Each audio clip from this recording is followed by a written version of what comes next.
You're listening to the Wedding Biz Network, the voice of the creative entrepreneur.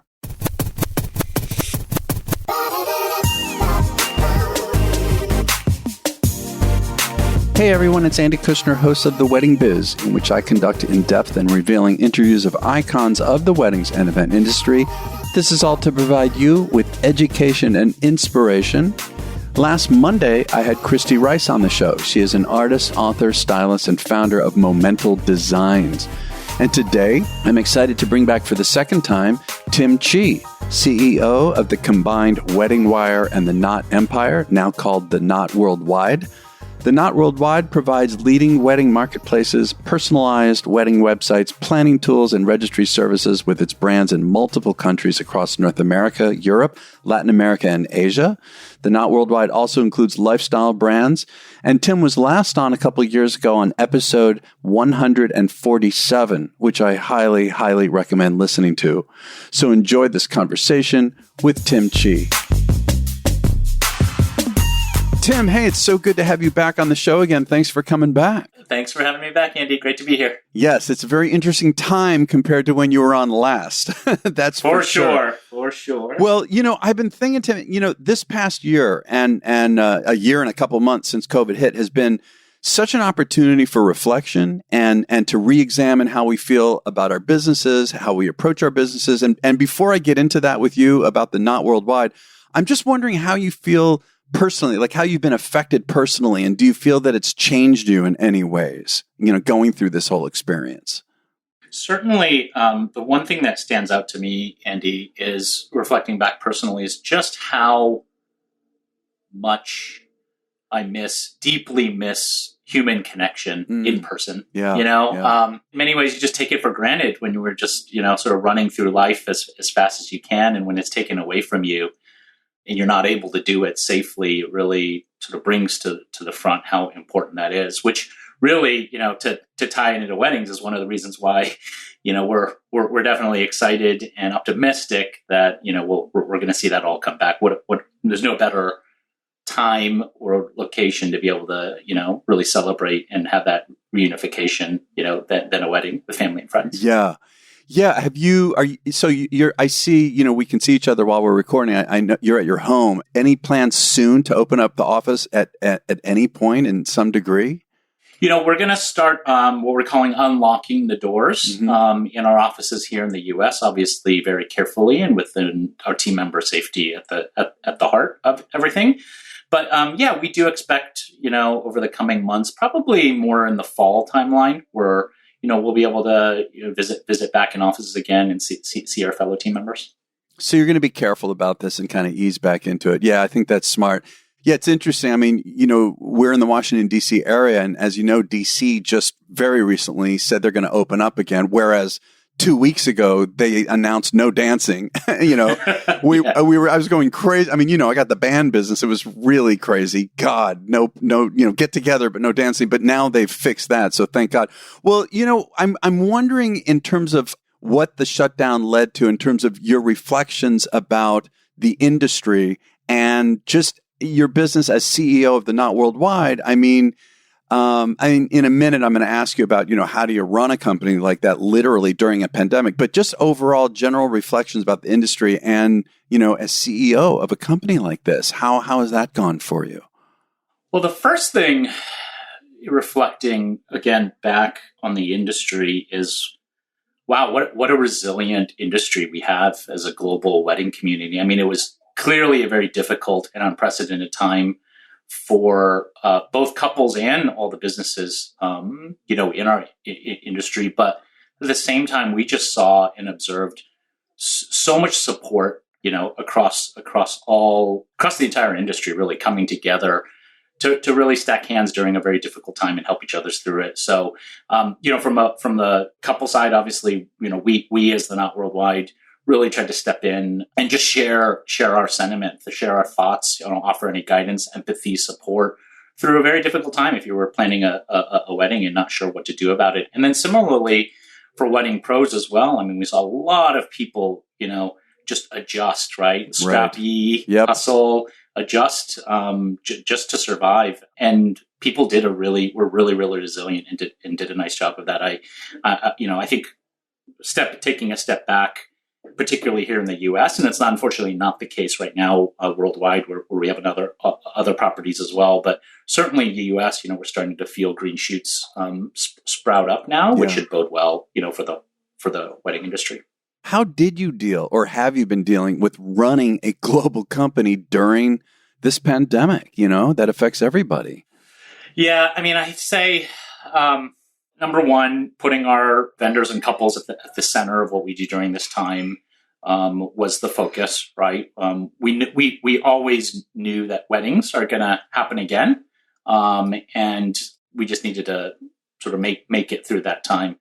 To answer your question, Andy, during that time, we were really tracking a lot of data, I'd say. And what I mean by that is looking at studies and just trying to understand the behavior of and sentiment of engaged couples across US, Europe, LATAM, and India, just to understand how, what people were feeling and how they were planning to move forward with their weddings. And so, the upshot is I'm really proud of how our company rallied to think about new and innovative ways that we can support our couples and vendors during this time. Yeah. We launched hotlines. We launched a vendor assistance program here in the U.S. where we provided $10 million in financial assistance last year. Wow. Just some examples of how passionate our team was about the wedding industry during this time. I want to be sure you know the wonderful news of our latest show, Stop and Smell the Roses, with acclaimed lifestyle and event design expert Preston Bailey. Not only will he share the secrets, tools, and technologies behind his extraordinary ability to create a theatrical environment out of any space, you will also discover more about the man behind the magic. Preston will reveal how his focus on personal growth has been the root of his professional success, and you'll have the opportunity for him to answer your questions along the way. Plus, Preston will be inviting onto the show many of the star celebrities he has worked with in the past, so you don't want to miss a single episode. We also have another great show on the Wedding Biz Network, The Business of Being Creative, with host Sean Lowe. Since debuting, his show has really taken off, and he's continuing to bring you the creative business advice he's shared with accomplished industry notables. Be sure to take advantage of Sean's talkback opportunity by recording questions and comments from right there in each episode's show notes. So, if you are a creative who is turning your craft into a business or want to take it to another level, head to theweddingbiznetwork.com and take a listen to Stop and Smell the Roses with Preston Bailey and The Business of Being Creative with Sean Lowe. That's theweddingbiznetwork.com. Last time we spoke, we also talked about company culture, and how, you had said it's defined by the people you bring on. And so one of the things you got to understand is what your team values so that you can reflect and support that. How did you deal with just morale? And did you have to furlough any number of people? How did that go for you? On the morale side, I think the focus came about in a couple different areas, right? So first of all, regular communication was going to be the most important thing. And we implemented very consistent updates to our entire global staff. We did obviously have to localize these updates depending on the region of the country. We have offices, all over the world now. And really, in terms of keeping motivated, I think it really just spoke to the underlying passion that we have, rallying around supporting our couples, supporting our vendors. That was, I think, at the core of maintaining morale. Now, not to discount the fact that we all moved virtually overnight, right? We all went into a remote environment. Right. That was huge for you. Yeah. We really focused heavily on trying to understand and be supportive of the fact that we're not working from home, we're working while at home. There you go. Right. And they're two different things, right? Yeah. And so just prioritizing being empathetic and flexible to all of the challenges that we have on school, at home, virtual schooling for kids, plenty of our meetings are interrupted with, energetic dogs, and, animals and kids. And so we're all just practicing empathy and giving each other grace, in a whole new way now. And so I think that, the leaders of our organization really just modeled that behavior. We all understand what's going on. And I think it was just trying to make the best of it and be supportive. Yeah, this reminds me too. I'm remembering now too that we had talked about how entrepreneurship is also connecting really deeply and finding the pain point and being willing to fail. Fail. I think you had said fail, learn, fail, learn, fail, learn along the way. This was really a test for that, wasn't it? And I'm thinking you talk about the leaders in the company having to model, the behavior. I mean, it comes from the tops, or it had to come from you. I imagine, did it take you very long to be able to find your own kind of perspective on this, to get through this whole thing? I would say it wasn't really finding a perspective. I think it was just living, I have 4 little kids, Andy, as at home. God. So yeah, forget about that. So yeah, I definitely had my fair share of children joining in on meetings, and but in a way, that's just what it is, and it was totally fine. And actually, added levity. Well, it makes you more human too. They got to see you in that environment, your employees. Yeah, and the one thing just to add to is to the point around it being harder and that notion of human connection, sort of missing that, is I did feel like relationships, just in general, certainly at work because we spent most of the time, but they just became more transactional in nature, right?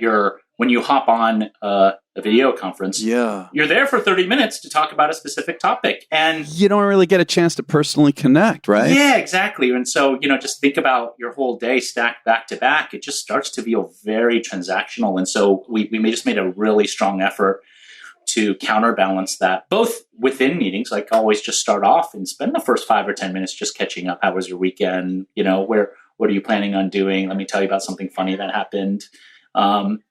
And just make room and make time for that personal connection. It's something we all value, as humans, right? Yeah, critical. Yeah, I'm thinking of my fiance, who's a rising executive at her company. It's a major Fortune 500 company, and she has a daily meeting first thing in the morning, and I'll hear her, sometimes depending where we are in the house, how that is how she starts, and I think about, very personal. And I remember thinking when I used to be in a corporate world, I used to be with IBM and Lexmark, that kind of thing would happen at the coffee machine, Yes, exactly. Right. And it was really critical. It like you say, otherwise it becomes completely transactional. And so, yeah, it's interesting how I imagine that's what you're still doing even now. We are, and it's the toll. I mean, certainly through winter, the toll was even harder, right? Just not being in many places where it's cold, it's harder to go outside even and take that little break. And this blending of when does work start and stop with personal became very, very blurred. As a matter of fact, it's this month in May is Mental Health Awareness Month, and we've given our team here in the U.S. Both the Friday and the Tuesday after Memorial Day completely off. Wow. We're going to close down the U.S. office, really just to allow people to, really truly take a break. What a great idea. Get away from the screen for a while. Yeah, and obviously it's not vacation days. You're just giving that to everybody. That's a great idea. God, see, that really shows, again, from the top down that you care. I think that's really critical. I didn't feel that a lot when I was in the corporate world. So what are you seeing, in terms of the return of weddings, like for late summer, early fall of this year, and then for 2022? What are you experiencing? What are you seeing? We definitely describe it as green shoots here in the U.S. right now. Historically, right, call it between 1.8 and 2 million weddings happen annually in the U.S. every year. Right. We're sort of forecasting that that's going to be, with the small number of cancellations that ended up happening, and the postponements that are going to flow into both 2021 and 2022, we're expecting to see somewhere on the order of like 20 to 25% more weddings happen in 21 and 22 than in a normal year. That's driven by fewer weddings canceled. This is like 3% globally across all of our properties, canceled weddings. But there were quite a lot of postponements. We also have the overflow of those that did the mini-moni. They got legally married, but they're still planning what we call a sequel wedding in 2021.